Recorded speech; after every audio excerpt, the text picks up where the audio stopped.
Welcome to Zen Time Sleep Stories. We hope you enjoy this relaxing narration of Grimm's fairy tales, The Golden Bird. Please like and subscribe for more Zen Time stories. A certain king had a beautiful garden, and in the garden stood a tree which bore golden apples. These apples were always counted, and about the time when they began to grow ripe, it was found that every night one of them was gone. The king became very angry at this and ordered the gardener to keep watch all night under the tree. The gardener set his eldest son to watch, but about 12 o'clock he fell asleep, and in the morning another of the apples was missing. Then the second son was ordered to watch, and at midnight he too fell asleep, and in the morning another apple was gone. Then the third son offered to keep watch, but the gardener at first would not let him, for fear some harm should come to him. However, at last he consented, and the young man laid himself under the tree to watch. As the clock struck 12, he heard a rustling noise in the air, and a bird came flying that was of pure gold. And as it was snapping at one of the apples with its beak, the gardener's son jumped up and shot an arrow at it. But the arrow did the bird no harm, only it dropped a golden feather from its tail, and then flew away. The golden feather was brought to the king in the morning, and all the council was called together. Everyone agreed that it was worth more than all the wealth of the kingdom. But the king said, "One feather is of no use to me. I must have the whole bird." Then the gardener's eldest son set out and thought to find the golden bird very easily. And when he had gone but a little way, he came to a wood, and by the side of the wood he saw a fox sitting. So he took his bow and made ready to shoot at it. Then the fox said, "Do not shoot me, for I will give you good counsel. I know what your business is, and that you want to find the golden bird. You will reach a village in the evening, and when you get there, you will see two inns opposite to each other, one of which is very pleasant and beautiful to look at. Go not in there, but rest for the night in the other, though it may appear to you to be very poor and mean." But the son thought to himself, "What can such a beast as this know about the matter?" So he shot his arrow at the fox, but he missed it, and it set up its tail above its back and ran into the wood. Then he went his way, and in the evening came to the village where the two inns were, and in one of these were people singing and dancing and feasting, but the other looked very dirty and poor. "I should be very silly," said he, "if I went to that shabby house and left this charming place." So he went into the smart house and ate and drank at his ease, and forgot the bird and his country too.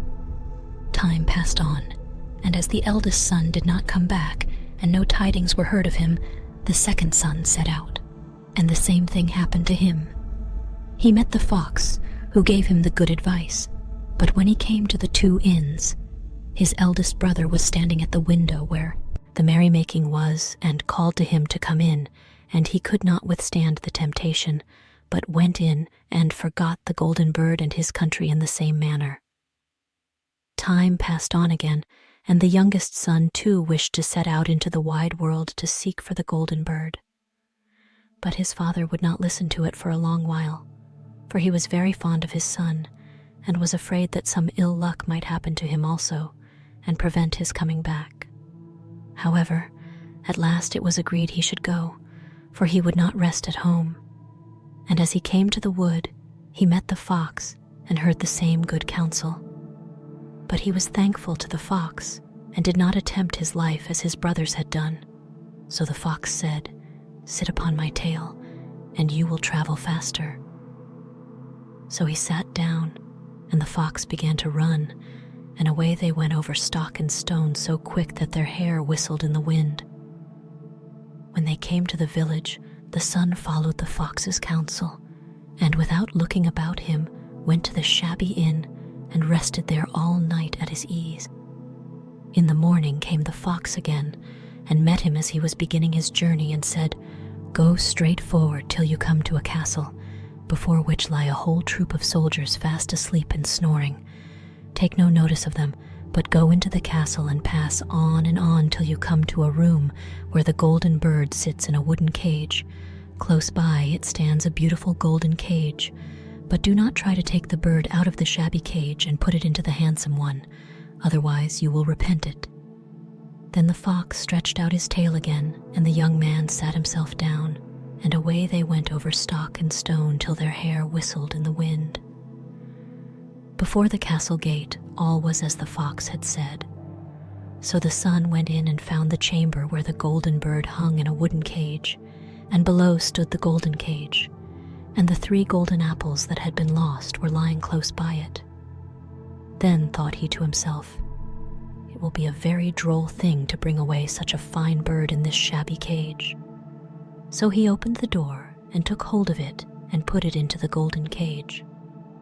But the bird set up such a loud scream that all the soldiers awoke, and they took him prisoner and carried him before the king.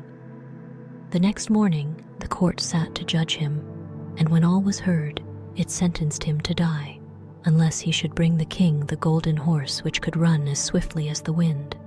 And if he did this, he was to have the golden bird given him for his own. So he set out once more on his journey, sighing and in great despair, when on a sudden his friend the fox met him and said, "You see now what has happened on account of your not listening to my counsel. I will still, however, tell you how to find the golden horse, if you will do as I bid you. You must go straight on till you come to the castle where the horse stands in his stall. By his side will lie the groom fast asleep and snoring. Take away the horse quietly, but be sure to put the old leathern saddle upon him, and not the golden one that is close by it." Then the son sat down on the fox's tail, and away they went over stock and stone till their hair whistled in the wind. All went right, and the groom lay snoring with his hand upon the golden saddle. But when the son looked at the horse, he thought it a great pity to put the leathern saddle upon it. "I will give him the good one," said he. "I am sure he deserves it." As he took up the golden saddle, the groom awoke and cried out so loud that all the guards ran in and took him prisoner, and in the morning he was again brought before the court to be judged, and was sentenced to die. But it was agreed that if he could bring thither the beautiful princess, he should live, and have the bird and the horse given him for his own. Then he went his way very sorrowful. But the old fox came and said, "Why did not you listen to me? If you had, you would have carried away both the bird and the horse. Yet will I once more give you counsel. Go straight on, and in the evening you will arrive at a castle. At 12 o'clock at night the princess goes to the bathing house. Go up to her and give her a kiss, and she will let you lead her away. But take care you do not suffer her to go and take leave of her father and mother." Then the fox stretched out his tail, and so away they went over stock and stone till their hair whistled again. As they came to the castle, all was as the fox had said, and at 12 o'clock the young man met the princess going to the bath and gave her the kiss, and she agreed to run away with him, but begged with many tears that he would let her take leave of her father. At first he refused, but she wept still more, and fell at his feet, till at last he consented. But the moment she came to her father's house, the guards awoke, and he was taken prisoner again. Then he was brought before the king, and the king said, "You shall never have my daughter unless in 8 days you dig away the hill that stops the view from my window." Now this hill was so big that the whole world could not take it away. And when he had worked for 7 days, and had done very little, the fox came and said, "Lie down and go to sleep, I will work for you." And in the morning he awoke, and the hill was gone. So he went merrily to the king, and told him that now that it was removed, he must give him the princess. Then the king was obliged to keep his word, and away went the young man and the princess. And the fox came and said to him, "We will have all 3, the princess, the horse, and the bird." "Ah," said the young man, "that would be a great thing, but how can you contrive it?" "If you will only listen," said the fox, "it can be done. When you come to the king, and he asks for the beautiful princess, you must say, 'Here she is.' Then he will be very joyful, and you will mount the golden horse that they are to give you, and put out your hand to take leave of them. But shake hands with the princess last. Then lift her quickly onto the horse behind you, clap your spurs to his side, and gallop away as fast as you can." All went right. Then the fox said, "When you come to the castle where the bird is, I will stay with the princess at the door, and you will ride in and speak to the king. And when he sees that it is the right horse, he will bring out the bird. But you must sit still and say that you want to look at it, to see whether it is the true golden bird, and when you get it into your hand, ride away." This too happened as the fox said. They carried off the bird, the princess mounted again, and they rode on to a great wood. Then the fox came and said, "Pray kill me, and cut off my head and my feet." But the young man refused to do it, so the fox said, "I will at any rate give you good counsel. Beware of 2 things: ransom no one from the gallows, and sit down by the side of no river." Then away he went. "Well," thought the young man, "it is no hard matter to keep that advice." He rode on with the princess, till at last he came to the village where he had left his 2 brothers. And there he heard a great noise and uproar, and when he asked what was the matter, the people said, "2 men are going to be hanged." As he came nearer, he saw that the 2 men were his brothers, who had turned robbers. So he said, "Cannot they in any way be saved?"